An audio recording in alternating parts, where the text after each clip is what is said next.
I want to include one more. Sorry, I'm taking more time. We depend and we say there is a password policy. We say there is like complicated password डाल दो. But जो OTP देते हो, मतलब वो तो 4 digit OTP है. Mobile में आता है, email में आता है, and you have access of everything. But still, people rely on that for that 4 digit number because that's the second factor authentication. We have not implemented a 2-factor authentication in our data access system in the office. Like Ramanujam has shown Tally. Now, how many of you have created a structure where you open the Tally, that employee can access only that data? We didn't do.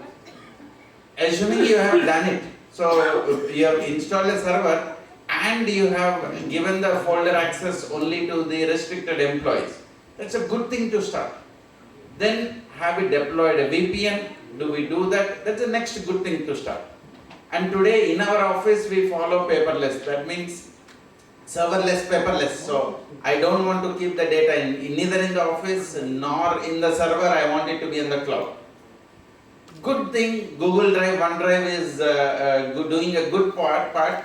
So having a role-based access, and when an employee is leaving, I have a company email ID. So only with that email ID he is logging in. So when his email ID is taken out, the all access are automatically taken out. So that's the kind of practice we have to start.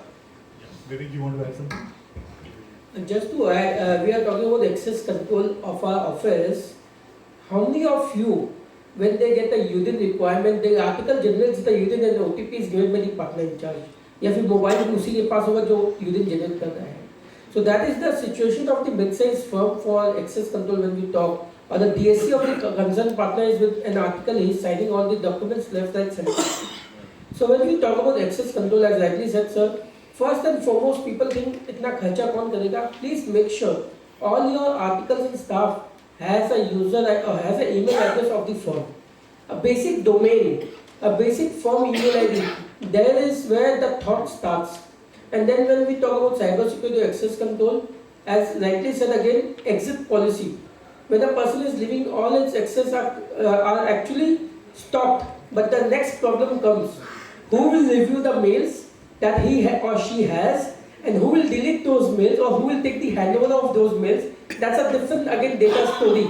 But I think basic email address, personal email address should not be allowed in the firm, laptops, and no email exchange should be allowed other than the firm's domain. That is where we can say the seat should be given for future growth and future controls and access control which we are talking about. Yes, Raj. You want to add something? Hello. Well, I totally agree with Venu sir and what Vivek has said. But what I feel is most of the time the real challenge is to allocate a budget for IT related matters in our office. And secondly, the mindset. That is to whether we want to have the IT related security mechanism at our office or not. Now coming back to what we have done is, we do have server at our office. The server is accessed through firewall, and then we have dual factor authentication, without which nobody can access to our server and data. We will not be able to implement the folder level authentication because again the budget is a constraint. You need to have a dedicated person who will be allocating the folders to the concerned employee on a day-in day-out basis, which will increase the cost. Now coming to the exit related policies, we have our internal system where we block the email ID, we take a backup of email ID, dump it at another server. We have demarcated the data. The admin related data is separate and the production data is separate. Only the production data is allowed to be accessed by the production staffs. The admin related data, they are not allowed to touch. At the same time, the admin staffs are not allowed to touch the production related data. So these are some of the things which, if we want and if we incline to do, we can do without incurring much of the cost. So you're talking about best practices which you can follow. So Vikashji, what actions you have taken in your firm to implement this access control? And if you can suggest any tools also if you are using, I would like Mr. Venu sir also to suggest any tools. So please. Yeah, what we have done in our office that we have a cloud server. We have taken a dedicated cloud server. We are using local vendor, Kolkata vendor service. And what we have done to secure that cloud server, we have again these tools that we are using multi-level authentication and all.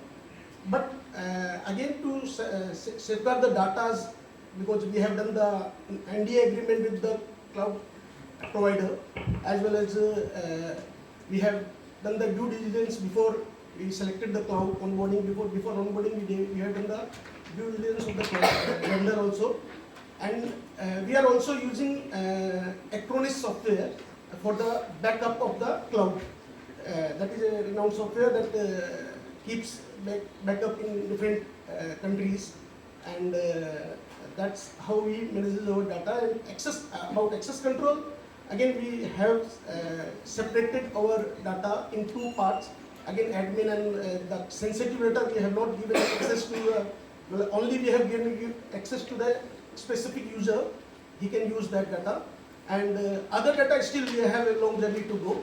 So we are managing that. Right. So you are using, you are not using any access control tool as of now? No. Okay. So Venu sir, you would like to give some idea about any access control tools?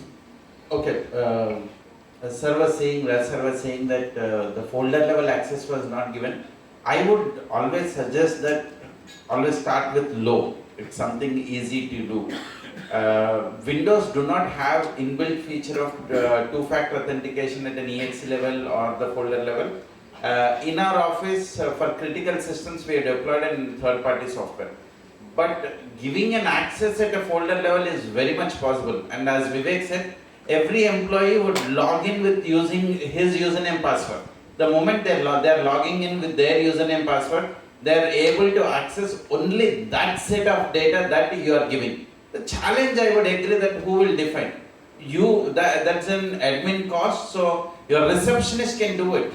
Now, if someone does a social engineering, going to receptionist, getting that additional folder, yeah, that's another thing that you have to address. But at the first level, you are setting a folder level access. So I would start with saying that do a folder level access control, create a domain, create an active directory, and have a control at the folder level in the server. So that means you need to have a server license, and do it if you choose to have it in-house. If you choose to set it up a cloud environment, so on the cloud you are giving an access, but the file access is only through your organization email ID. If you are giving an email ID access, let's say venu@gmail.com, who will remember Venu is an internal, external when he left? But you are giving an email ID access of your own domain. Whenever the employee is leaving, you are removing the domain access. His email ID access is gone, so the access of the whole folder is gone. That's the beauty when you are with G Drive or OneDrive. Rightly said. You see, I've seen cases where most of the CA firms have common email ID. Like, I give you my example. Suppose my email ID is bharatsarogi@gmail. Now, if I allow all my employees, my team members to use that common email ID, then who will take responsibility? Who have sent mail? And seen cases where people have downloaded client info confidential data and they have saved in their pen drive. So it is very important for us to have separate email IDs for our team members now. Even if you are not buying a domain, you can always use free services like Gmail to have a specific email ID for your staff or clients. So moving to our next question, you see the different cyber threats are very dynamic now. Ransomware is very rampant now. I have faced in my office, I'm sure many of you are facing ransomware attack and phishing attack. So how does a small or medium chartered accountant firm should handle these two threats, which are the most dangerous one, phishing and ransomware? Like Venu sir too. Again, both are dangerous. Especially ransomware is really dangerous. So having an organizational enterprise level antivirus is the must thing. Windows has inbuilt Windows Defender, so the Windows Defender should be active. and the having an antivirus is